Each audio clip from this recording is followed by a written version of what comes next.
What's going on, guys, and welcome to my driver tier list for the 2023 Hungarian Grand Prix. Now, first of all, I just want to say, yes, I might sound like I'm talking a bit quieter today. It's because I'm recording this late in the evening, because I'm kind of a bit busy these next few days. I usually record when my partner's not home, so I don't really have a whole lot of time to record, so I've kind of just decided to do it now.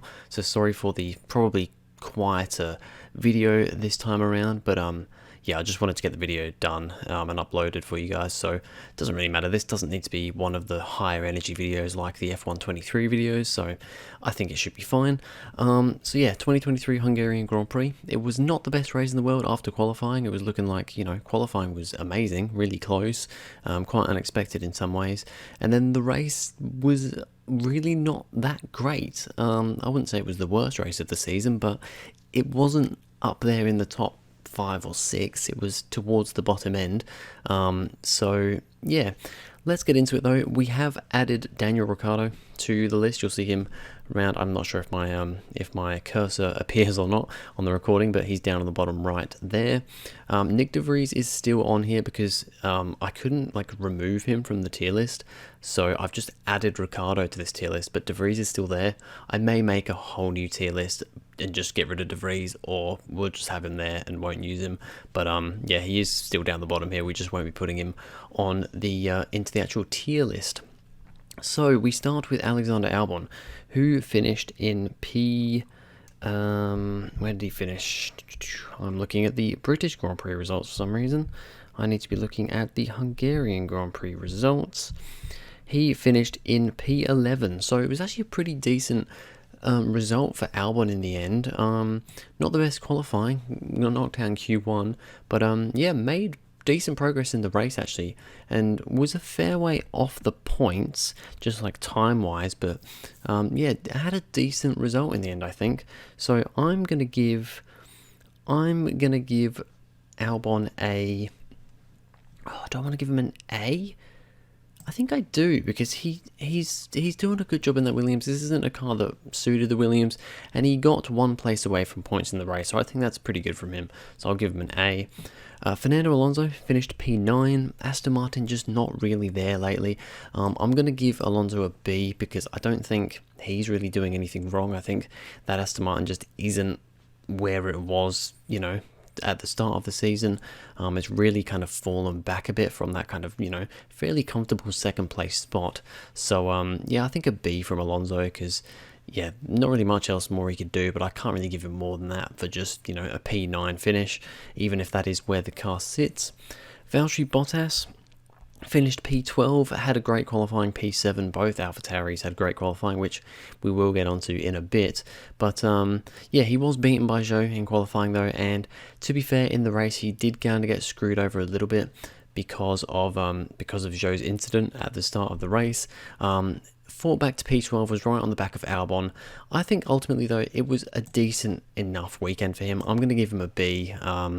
Yeah, that Alfa Romeo definitely had pace. They were very unlucky in the race, and of course the issue with Zhou, maybe not luck related, more skill related, or it could have been that he had some sort of issue and couldn't get off the line. I don't really know, but I think Bottas did about everything he could have, and even if he didn't have the issue at the start, would have been maybe 1 point for like a P10 finish at maximum, I think, for Bottas. So yeah, I think a B is about right. Pierre Gasly finished, well, he didn't finish, P20. Both Alpines knocked out at the start. Gasly did not have a good qualifying. Neither of the Alpines got out of Q2, but from what I remember, I think Gasly had a bunch of lap times deleted. So even though he literally didn't even get through turn 1, DNF'd, and the DNF was not his fault at all, he did not have a good qualifying, so I think I'm going to have to give him a D. I don't think I can give him much worse than that, just because this is mainly based on the race, and he literally didn't even get through turn 1.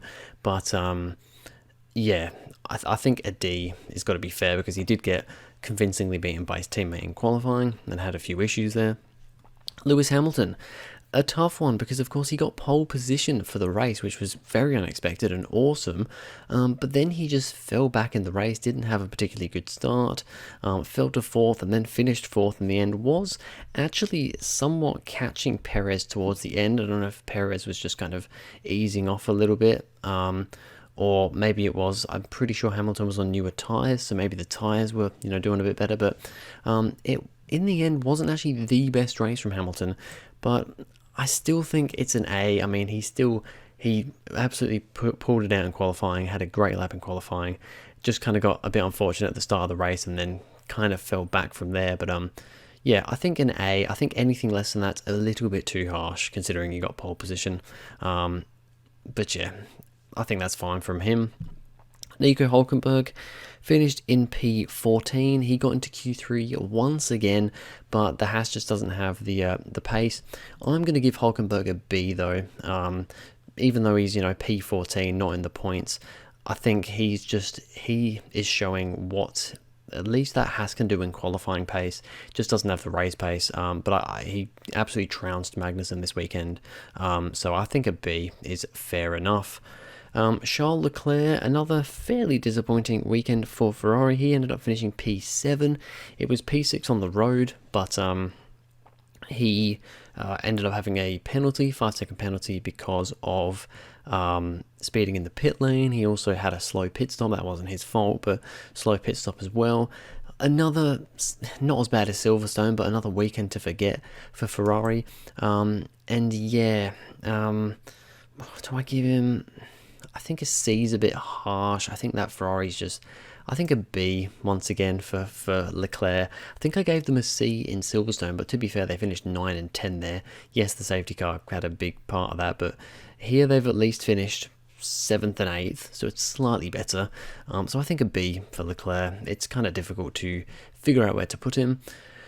Kevin Magnussen had no pace all weekend, finished P17, the last of the drivers that finished, because Sargent in the end did pull over. My cat is clicking my couch. Can you please stop that, cat? Yeah, Magnussen was nowhere all weekend. I think it's a D for Magnussen. He is getting trounced by Hülkenberg in a lot of ways this season, but it's not quite showing as much because they're not there scoring points. But so it's flying under the radar a little bit. But yeah, not a good weekend for Magnussen. Lando Norris, of course, ended up P2.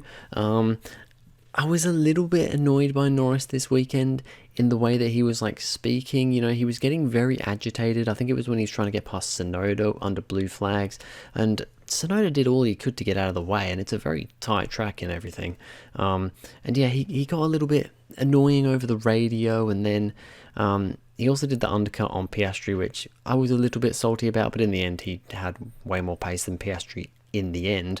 But yeah, it was still, I mean, it's a P2 finish. It's an S from Norris. He's just absolutely smashing it at the moment. Now that McLaren is, I'd say, almost quite comfortably the second quickest car for a second week in a row, second race weekend in a row. He's doing everything he can do. So yeah, S from Norris. Esteban Ocon, another one, crashed into his teammate, but not his fault at all. Beat Gasly in qualifying, so I think it's a C. I can't really do much more than that when he doesn't get past turn 1. Sergio Perez, another bad qualifying, did at least get through to Q3, did fight through in the race though to finish P3 in the end. It was a decent run from Checo. Once again, could have done better in qualifying, but he did make it up in the race. I still don't... Can I give it an A? I don't think I can give it an A just because he should not be in that position to be fighting back through. He should be finishing P2 behind Max with how dominant that car is at the moment. So I think if it was a P2, I'd give him an A. For a P3 and the qualifying he had, I'm going to give him a B.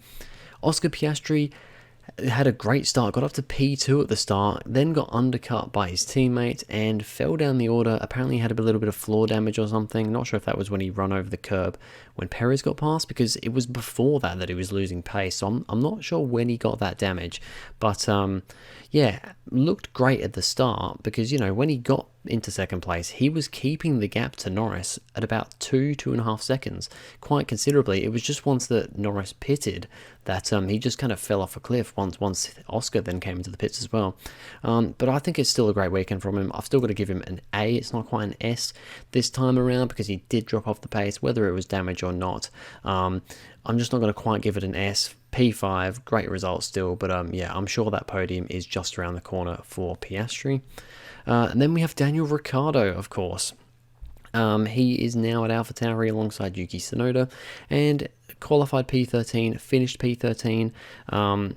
Possibly could have done a little bit better. I'm not sure if he could have quite got points, but I reckon he could have been 11. I'd say probably P11. If, ahead of Albon and Bottas, if, he didn't get punted at the start. And I think for his first weekend back in F1, it was a good weekend for Ricciardo. I'm going to give him a B. I can't really give him much more than that, but yeah, I think it was a good weekend from the Aussie back on the grid. George Russell, a very difficult one, qualified P18, but that was because Mercedes left it till the very last second to let him do a lap in Q1, because he went out in Q1, and then he just didn't get a lap time in. Well, he did, but he got massively screwed over by traffic at the start of the lap. And yeah, then fought through in the race to finish P6 thanks to Leclerc's penalty. I think it was a really good run from Russell. I'd almost give it an S, but yes, I still have to somewhat put that P18 on him. He could have maybe, overrode the team and said, no, this isn't going to work with the traffic or whatever, or been a bit more aggressive in that traffic, because he was just kind of sitting there waiting while other cars were just like, no, I've got to get this lap done. I still think it's an A though, because he had really good pace, and to get up from P18 to P6 on a track like Hungary, the Hungaroring, that isn't great for overtaking. I think it was a great performance by Russell. I think I actually give him my driver of the day just because of how good of a recovery driver it was, and I wasn't really, the issues for him starting in P18 weren't really his fault. So I felt like he did a great job. But yeah, I don't think I can give him an S. I think an A is about right. Carlos Sainz, I think I've just got to give him a B as well, just the same as his teammate. Different strategies for the two Ferrari drivers, some more questionable stuff going on at Ferrari, but and I think Leclerc did have the pace over Sainz this weekend, with the fact that Leclerc had the 5-second penalty and still finished ahead of Sainz, but I still don't think Sainz was terrible and kind of got screwed over a little bit with strategy. Ferrari not letting him pass when he was on the soft tyres at the start. So yeah, I think a B. It wasn't a great qualifying from Sainz, but yeah, it's so tight in that qualifying, that midfield, that I can't really blame him too much for P11, and he only just missed out, so I think it was decent enough for him. P8 finish for Sainz. Logan Sargent was running decently well until he spun at the end of the race. Very unfortunate for him. Just a bit of lack of concentration at the end, I guess. I think I've just got to give it a D. If it wasn't for that spin, probably a C, but because very ordinary otherwise, wasn't really there with his teammate. But yeah, that spin at the end screwed him over, and I think he retired just because he was so far back that there was no point carrying on. So yeah, pretty unfortunate for Sargent. Lance Stroll did finish P10 in the end, outqualified by Alonso again. Was a fair way off Alonso, to be fair. Was he? Well, actually, it doesn't actually tell me, because it says Alonso was 75 seconds off the lead and Stroll was 1 lap. So he got lapped. I think it's a C for Stroll. I don't think I can give him less than that, just because he has at least scored a point. But yeah, definitely not one of his better weekends, but at least he has got a point this weekend. Yuki Tsunoda ended up finishing P15. Yeah, I think it's a C. I think it's a C for Yuki. Didn't have a great qualifying, knocked down Q1, beaten by Ricciardo on his first race back.